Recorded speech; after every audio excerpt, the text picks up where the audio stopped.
Hi, it's Victor Perton here from the Centre for Optimism, and I am absolutely delighted and excited today because we've got Maree McCabe, the CEO of Dementia Australia, joining us. In these days of fear and anxiety, what is happening to that community of ours that is fragile, wondering what to do? So, Maree, welcome. It's a busy time for you. Thanks for joining us. Thank you so much for having me, Victor. It's a pleasure. Maree, the first question we always ask someone in these conversations is, what makes you optimistic?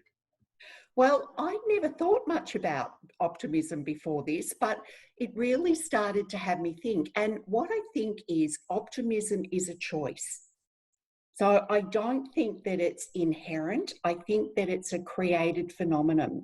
And in the face of all of the emotions that we have, and particularly at the moment, where we're all feeling confused, scared, fearful. We might feel upset, angry, sad. There's all sorts of things that are going on, and it's actually not about a feeling. So I think that what makes me optimistic is that I get that it's a choice, that I can have all of those feelings and I can choose how I am. And it's a way of being. And it's something that people look for in leaders. It's, they want to know that people who are in positions of leadership, and that doesn't have to be designated by a title, but if you declare that you are a leader, then people expect you to be optimistic and to be able to provide leadership and a vision and some possibility at a time like this when, right now, we could say, well, everything's looking bleak. That is brilliant. And Dominic Barton, who was the head of McKinsey, said to me, every great leader he has ever met is infectiously optimistic. So we need to be infectious to counter the infection today. We absolutely do.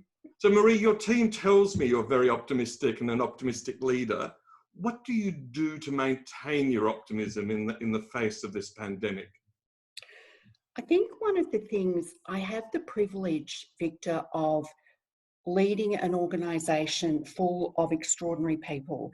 And I get to work with government, who is pulling out all stops right now to do everything they can for everybody in Australia, the Department of Health, the CEOs of other peak bodies and aged care organisations, my own team, the board with Professor Graham Samuel, people living with dementia, their families and carers, and every day they inspire me.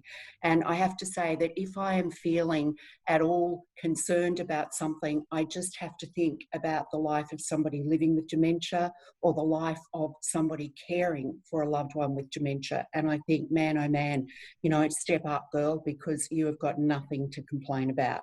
And, I love the fact that my life is about something that is bigger than me, something that actually makes a difference in the world, and that inspires me. There was a very interesting study, Maree, last year that came out of Italy that said that the ultra-aged active, those over 100, that the two character traits that exemplify them, it's not genetics, it's not geography, the two character traits are optimism and purpose. And it sounds like you've got that in spades, Maree. Well, I think I'm very blessed, Victor. Yeah. Now tell us what you've got a great board. Graham I've known, I think, for 30 or 40 years.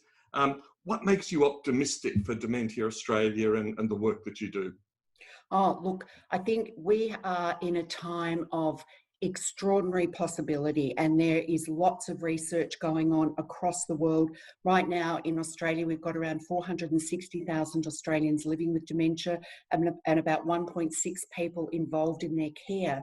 And we have some of the most amazing researchers in Australia that are leading the world in research around prevention, around treatment, and around cure. And I think the more research that we do, we learn what we can do to make a difference and prevent dementia, but also we get to make a difference on a daily basis in people's lives with the programs that we run, the support that Dementia Australia provides. And we have people living with dementia on the Dementia Australia Advisory Committee that inform the work that we do, our strategy, our business, and the services that we provide. So I used to attend the bio conferences in the US, 40,000 researchers and corporates. I remember flying home from one next to a guy who was researching a vaccine that I think failed in the second phase of trials, although he said if I started to feel the symptoms, I'd probably take it myself. So Yeah. what are you seeing? I mean, in the work that you do, what are the most positive developments? What are the programs that you're finding are most helpful to your clients? There's one that's called Living with Dementia, and it is absolutely fantastic. It is for people living with dementia and their families and carers. And what that program is all about, it teaches people about dementia, what it is, and it also works with them to develop strategies to address the many challenges that people living with dementia confront on a daily basis. And what people find is that they make friendships in those groups, and those friendships are long lasting, and it really inspires people, and people get that they are not alone, that there are Dementia Australia is here for them, and there are people all over the world that are grappling with the challenge of dementia. That's a fact. And can people find that on your website?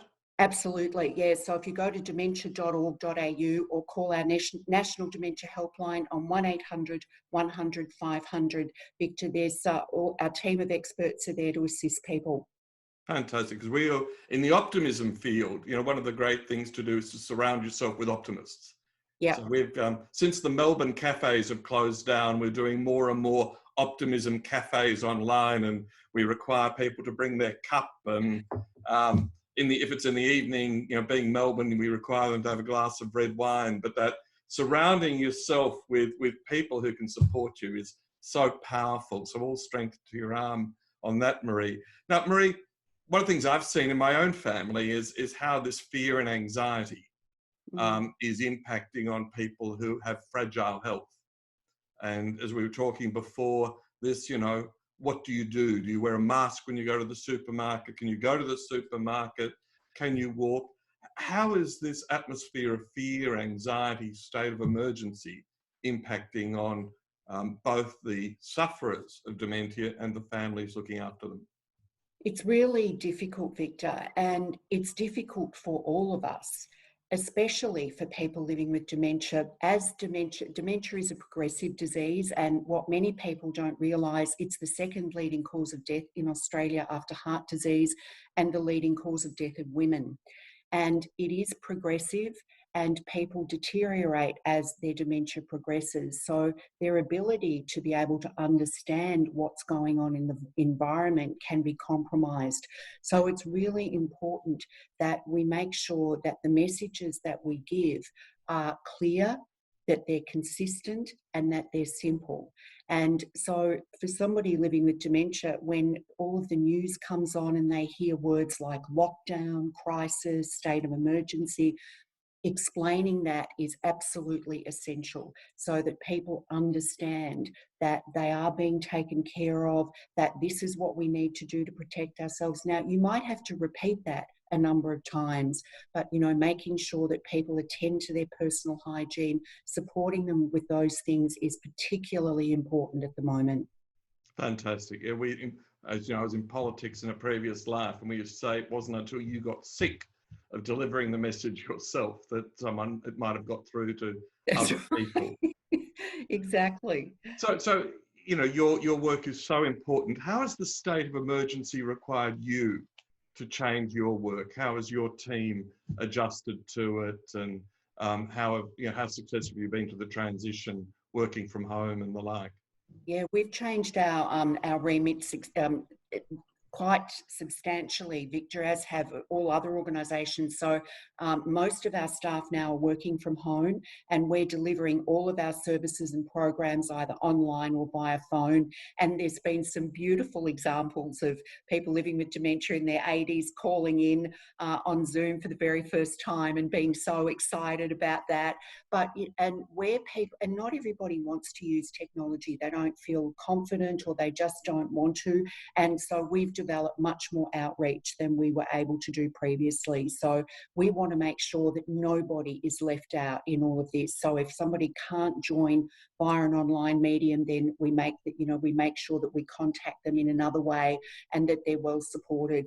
And it's really the thing that really concerns us is the number of people that live alone. So 70% of people in Australia that have dementia live in the community, and many live alone. And it's making sure that we capture everybody so that there is nobody left out in this, and that people are well supported. They know that they're not alone, that Dementia Australia is here for them. And so we're working very closely with other organisations to make sure that we expand our reach and get to everybody that we possibly can. Yeah, I think that's been an interesting change. For me, going to a half-hour meeting in South Melbourne, even though I'm in Port Melbourne, you allocate an hour and a half. You've got to drive there, park there, get there, come back. So I now have, an hour that I don't want to fill with Zoom meetings, because Zoom meetings, you're always on screen. Yes. It's actually more tiring than a face-to-face meeting. But I'm like everyone else, there's that extra number of phone calls you can make, and if people can make those calls to their family members, I'm sure it's very helpful. So, Maree, what's the best way that everyone else in the community can join in this important work you're doing? Look, please look out for your neighbours. If you know that you have a neighbour or somebody nearby that is living with dementia or family, people with dementia share with us how isolated they feel after getting a diagnosis of dementia, that when they share it with people, people move away. And Ita Buttrose explained this beautifully one day. She said, look, the analogy she gave was that when friends of hers have had a diagnosis of cancer, everybody bands around. They want to know, how can we help? Can we take you to your chemo appointments, cook meals? When somebody gets a diagnosis of dementia, people move away, and it's an invisible disability. And I think what people can't see and don't understand, they fear, and what they fear, they avoid. And for families of people living with dementia and people living with dementia, now more than ever, supporting them, making a phone call. Do you need me to pick up the shopping? Can I go to the chemist? Or just chatting on the phone makes such a difference. And I do encourage people, do reach out. People, they want to be connected. They need to know that there is somebody there, and to have a community supporting you is nothing more powerful. Maree, that's a wonderful message. So everyone watching, just pick up the phone and both to your relatives with dementia and those without. Everyone needs that phone call. And I was just reading this morning about a photographer in the US. Of course, she has no work because no one can go to her studio. She's been walking up and down her street taking photographs of people smiling. Oh, how lovely. So the power of the smile. Absolutely. Give it away. Share it. Yes. Well, Maree, you've been so generous. You're so busy. I think we all want to help you. We want to work with you. I'm looking forward to doing an Optimism Cafe with you when you're ready, and with some of your team. So what's the message you'd like to deliver to this audience before you have to head back to your important work? Oh, look, please take care of each other, stay safe, and know that this will come to an end. Every day we get closer to this ending, and do look out for each other, reach out. And at Dementia Australia, if there's something we can do to assist, please let us know. We're here for everyone. Well, the Dementia website is superb. So I think it's dementia.org.au, or just Google it. You'll find fantastic work. And Maree, so can I congratulate you, your team, your board? The work you're doing is marvellous. And in the middle of this pandemic, nothing is more essential. Have a great day, Maree. Thank you so much, Victor. You too.